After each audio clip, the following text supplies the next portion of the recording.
abwira abantu ati muhaguruke mutsinde ubwoba, bihuye n'ibyo Matata ajya avuga. Matata aravuga ati mutsinde ubwoba, muhaguruke mutsinde ubwoba. Bwana Matata, ijambo ni iryawe. Aya magambo y'aba bagabo bombi bapfuye bishwe, ijambo rya Wilson Rutayisire alias Shabane wari umukadere wa FPR, numva ari majoro, batsinze intambara ari majoro, araza yaje kwicwa mu mwaka w'ibihumbi 2000. Numva ko yamaze imyaka 6 gusa, ariko muri iyo myaka 6 bari baramujengereje, baramubujije uburyo azira araya magambo yabajije aha, ariko azira n'ibindi bintu byo kubona akarengane kari mu gihugu.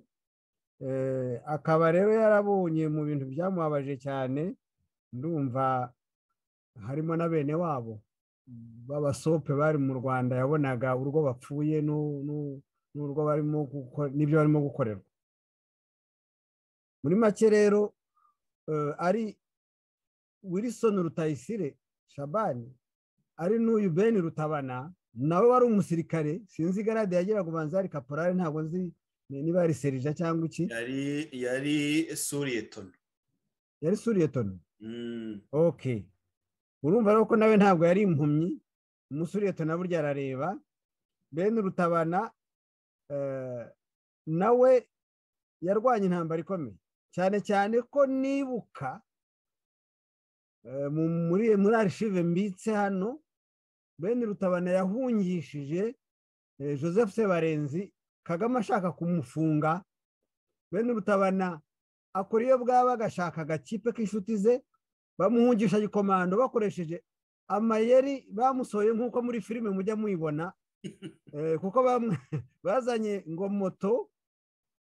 moto, hariho umumotari wambaye kasike, baraza basanga nyine amaneko ba Kagame barinze kwa Joseph Sebarinze, barinjira bajya mu nzu, barangije Sebarenzi asohoka moto yambaye kasike ya moto, nuko yabacitse. Umumotari baraguranye nyine, ariko urabona umuntu yambaye kasike ya moto ntushaka kumenya uwo ari. Nta n'umuntu wari gukekera ko Sebarenzi yari gusiga imodoka ye nziza cyane yari ku muryango aho ngo agende kuri moto. Nuko Sebarenzi yashoboye kugenda bamugeza i Bugande. Barangije rero Ben Rutabana n'abamuhunganye barayacekwa, barafatwa, barafungwa. Nako ntibafashwe ngo bafungwe. Ben Rutabana yari afite umushuti we witwa Bertin Murera, ajya aririmba muri ya ndirimbo ye Imbaraga z'Urukundo. Bamubwiye bati genda ujye kumufata tujye kumubaga. Ben ntuzi uwo Murera aravuga ati Ben Rutabana ni inshuti yanjye sinamubaga. Aragenda afata Ben Rutabana amubwira ati dutoroke, ati kuko nanjye ningaruka nihagira umbona aranyica, sinshobora kukwica, tubwo turagenda dupfane. Baragenda bajya i Burundi, babakurikiranayo, barasirayo, barahunga bajya muri Tanzania. Noneho muri Tanzania baza kugambanirwa n'abasirikare baho n'abapolisi baho b'ibisambo, barya udufaranga, nuko baragaruka. Aya makuru ndayavugira iki?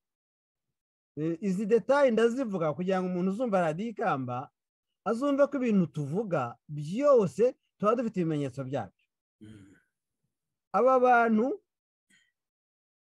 uyu Ben Rutabana yari inshuti ya Murera. Ubushuti, imbaraga z'urukundo nyine yarazigaragaje. Uyu Wilson Rutayisire bitaga Shabani yabaye director wa Renfo mu bambere, ariko muri 1995 nawe yibaza, areba amarira ye y'abapfakazi n'imfubyi, areba ko FPR nta kibamariye, areba FPR ishishikajwe no kwiba, irimo gusahura yiba, kandi yabirebye rugikubita cyane cyane ko Wilson ari nawe wari ushinzwe radio Muhabura, donc yari umunyamakuru uzi no kuyatara yareba. Arabireba ibi byose asanga nawe yaraherekeje ingegera, kuko nkeka ko Wilson Rutayisire Shabana atari ingegera muri kamere ye. Agomba kuba yarakomokaga mu muryango w'intwari w'abantu b'ababyeyi batari ingegera. Noneho ubugegera bwa FPR nibwo bwamubajije, nibwo bwamuteye kwibaza kiriya kibazo hariya. Aravuga ati ese ubu twaratsinze cyangwa twaratsinzwe? Kuri miliyoni y'abantu bapfuye, abanyarwanda bapfuye muri iki gihugu, ubwo twavuga ko twatsinze? None se Mugesera cyangwa n'abandi bashaka kuririmba ubu ngubu uyu munsi ngo FPR ihagaritse jenoside. Ese ko FPR ihagaritse jenoside kandi yatwaye miliyoni y'abantu? None se ubu ko abanyarwanda bakomeje gupfa kugeza n'uyu munsi wavuga ko ubwo abantu batsinze? Reka nguhe urugero rundi narwo rubabaje.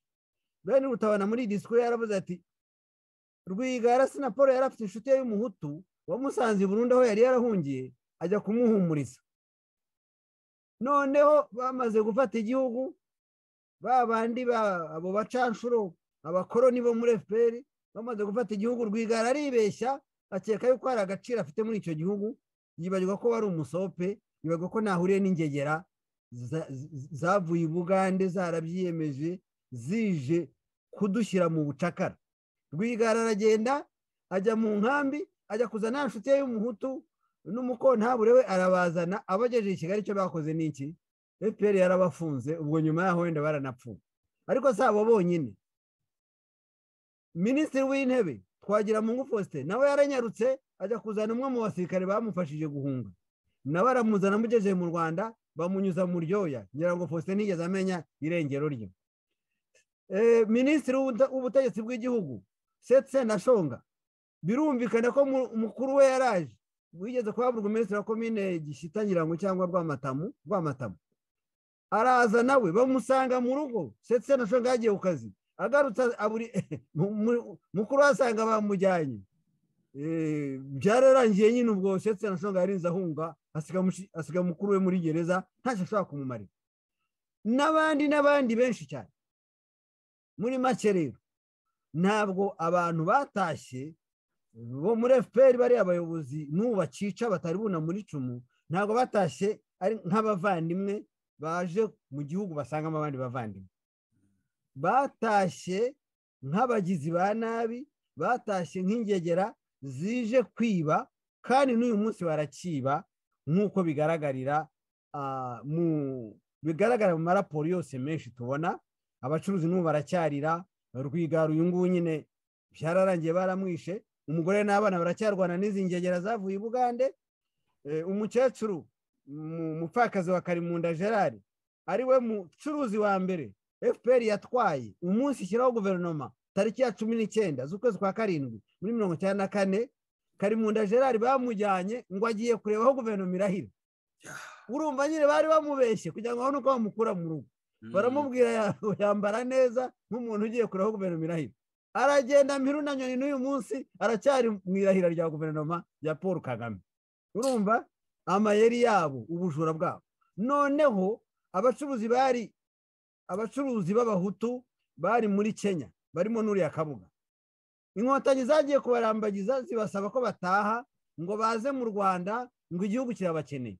Abaje mbere harimo Hitimana Mathias wacuruzaga muri quartier Mateus, abantu benshi baramuzi, yari umukire rwose umeze neza.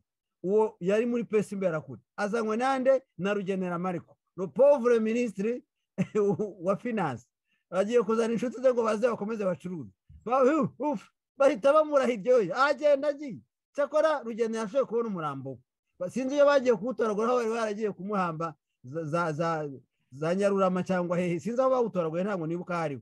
Inkuru ye yuko bamunyereje bakaza kubona umurambo we nayimenye ngiye ndi muri mission ndi Cyangugu, ndi kumwe n'umugabo witwa Rutagengwa Theoneste, twari twarajyanye muri mission turimo kureba aho Inkotanyi zamaze abanyarwanda, zirimo kubatsemba umusubizo, zica pake par pake. Ukumva ngo abantu 50, abantu 100 baragiye, abarimu, abacuruzi b'abahutu n'ababatutsi barokotse, ugasanga baburi birengero. Ubwo twari twagiye twamanutse tuva i Kigali tumanuka Gitarama yose tugenda Butare, twambuka ishyamba rya Nyungwe, turamanuka rwose cyangwa rwose tugera hasi mu Bugarama, turangiye tuzamukira ku Kibuye za Nyange, dusanga abantu bapakiye muri za kasho za komine, ari imibore barabateye banuka ari inyama nsabara kubise, ntuzi ugasanga umuntu ibisebe byamuboreyeho inyo zirimo kuvamo.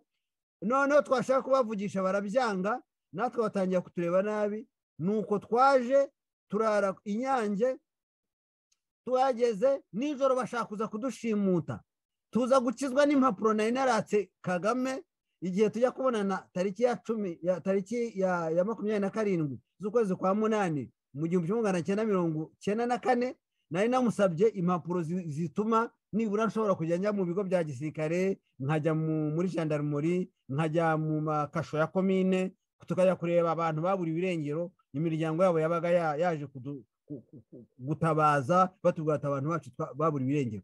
Mbabwire ko benshi mu baburiwe irengero ntabwo twigeze twongera kubabona, nyine zabajyanye burundu nk'uko zahekuye madamu Mutayisire turi kumwe hano muri iki kiganiro. Abantu bajyanywe icyo gihe babeshya impamvu zinyuranye, ntabwo bagarutse. Ubwo rero twazengurutse igihugu cyose tubashaka, turabibona ko tubabuze. Muri make rero biravuga iki? Biravuga ko FPR nta nsinzi ifite. Icyakora nk'ingegera zo zaje zihishe muri FPR, izo zo zaratsinze kuko n'uyu munsi ziracyarya amibano, noneho zongeyeho no kujya kwiba amabuye y'agaciro muri Kongo,